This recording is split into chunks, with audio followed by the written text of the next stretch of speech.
आज 2 सितंबर को बुनकरों के लिए एक खुशखबरी आई।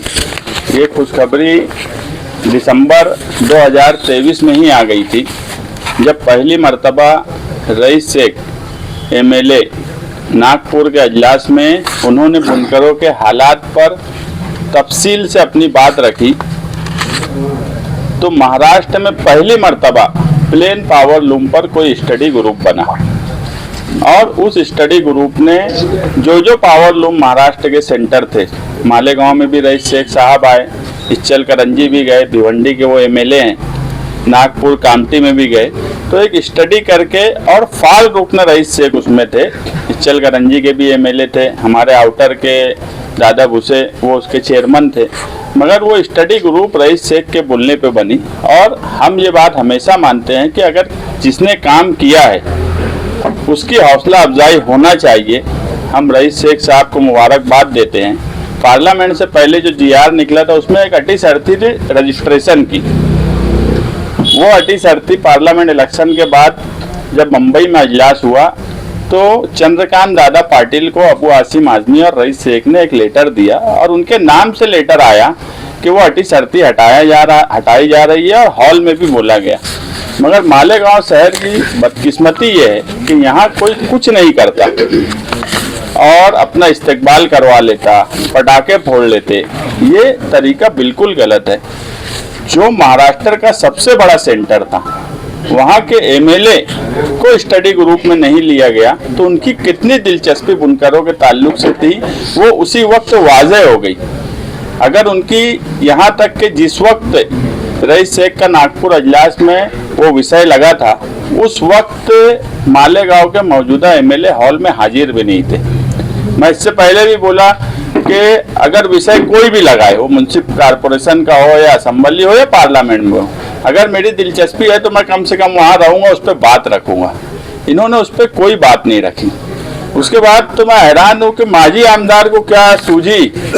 तो वो असेंबली अजलास में बात हो गई कि हाँ वो अटी शर्ती खत्म कर दी जाएंगी। फिर वो बोले कि अब मैंने अजीत पवार से बात कर लिया, जबकि ये सवाल जो था ये पिछले अजलास में, आखिरी अजलास जो मुंबई में हुआ, उसी में ये बात मंजूरी दे दी गई थी। अब बाकी बातें अगर बोली जाएं कि मिनट से लिखे जा रहे हैं, अभी कागज निकाला गया है, पेन लेके सेक्रेटरी हाजिर है, वो भी एक खबर बना दो कि यार अभी पेन लेके सेक्रेटरी बैठा है, अब वो मिनट लिख रहा है, हो गई हमारी कामयाब नुमाइंदगी। इस तरह का छचन मालेगांव शहर में करते हैं, जिसकी एक मिसाल हमेशा इस शहर में दी जा सकती है कि बेगानी शादी में दोनों अब्दुल्ला दीवाने हैं। एक नहीं, दोनों।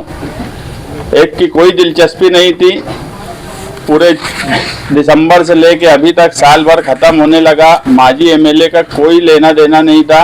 उनका क्या अजीत पवार से सेटलमेंट हुआ, वो भी बोले कि हम भी चले भैया, मिनट हम लिखवा रहे हैं, सेक्रेटरी के हाथ में पेन कलम दे दिया है, कागज भी हमने दे दिया है, अब वो लिखेगा। इस तरह का छचन बंद होना चाहिए। ये पूरे काम का अगर सही में कोई क्रेडिट का हकदार है तो वो सिर्फ और सिर्फ रईस शेख हैं, जिन्होंने ये स्टडी ग्रुप बनाई। उसके बाद मुसलसल वो इस मामले में लगे रहे। मैं भी कई बार मुंबई गया, उनसे पूछा, ये बात वो पहले से ही बोल रहे थे कि लाडली बहन स्कीम आने की वजह से सरकार की माली हालत बहुत ख़राब है और वो लोग एडजस्ट कर रहे हैं, तो थोड़ा वक्त लगेगा, मगर इलेक्शन का टाइम है, असेंबली में बोली हुई बात है, तो इलेक्शन से पहले हर हाल में जीआर निकल जाएगा। और अभी जीआर निकला है, बस उसमें एक बात अभी भी क्लियर नहीं हुई है कि मार्च से ये लागू होगा, मई से ये लागू होगा कि आज से लागू होगा, ये बात क्लियर नहीं है। बुनकरों को मैं एक बात बोल दूं कि इसमें कोई जाकर, बहुत से लोग आज मुझे फ़ोन भी किए कि यार अभी आगे क्या करना पड़ेगा। अब जो है महावितरण जो है वो बिल बनाती है, हमारे यहाँ एक प्राइवेट कंपनी काम कर रही है, मगर बिलिंग का काम महावितरण का ही है, तो महावितरण उसमें से माइनस करेंगी।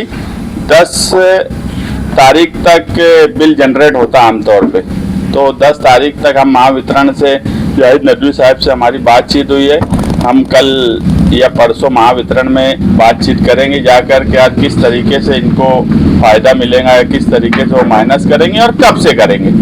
ये आज से निकला है तो इस महीने से करेंगे कि पीछे जब असेंबली में बोला गया था वहां से लागू करेंगे। हमने रईस शेख साहब से भी बात की, प्रताप उघाड़े से भी बात की, उन्होंने भी बोला कि अभी एक क्लियर इसमें नहीं लिखा है, लेकिन वो कल मालूमात लेके हमको बताएंगे।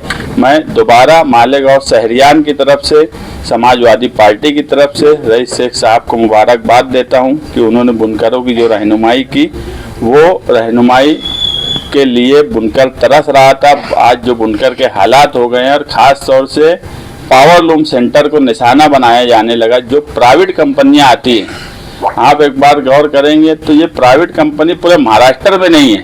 खास तौर से पावरलूम सेंटर भिवंडी, मालेगांव ऐसी जगह जानबूझ के दी जाती है। अगर इनको प्राइवेटाइजेशन करना ही है तो पूरे महाराष्ट्र में कर दें, मगर जानबूझ के सिर्फ पावरलूम सेंटर पे की जा रही है। ये एक राहत है। इसमें स्टडी ग्रुप में उनके और भी कई मामलात थे जिस पर वो काम कर रहे हैं। इंशाल्लाह आने वाले इलेक्शन में आसिम भाई भी बोले, अगर मालेगांव शहर से समाजवादी पार्टी का एमएलए चुनकर जाता है तो हम बुनकरों के लिए और क्या क्या राहत दे सकते हैं, हम इंशाल्लाह कोशिश करेंगे कि उनको राहत दें। मगर जिसका काम है उसी की हौसला अफजाई होना चाहिए। जब तक छछन करने वाले, हम एक बात हमेशा बोलते निहाल साहब के वक्त से कि जिसमें हमारा कोई काम नहीं रहता, जहां हम कुछ नहीं करते वहां हम कुछ नहीं बोलते। इस मामले में हमने बहुत कुछ किया, ऐसा नहीं है। इस मामले में अगर किसी ने किया तो वो रईस शेख ने किया।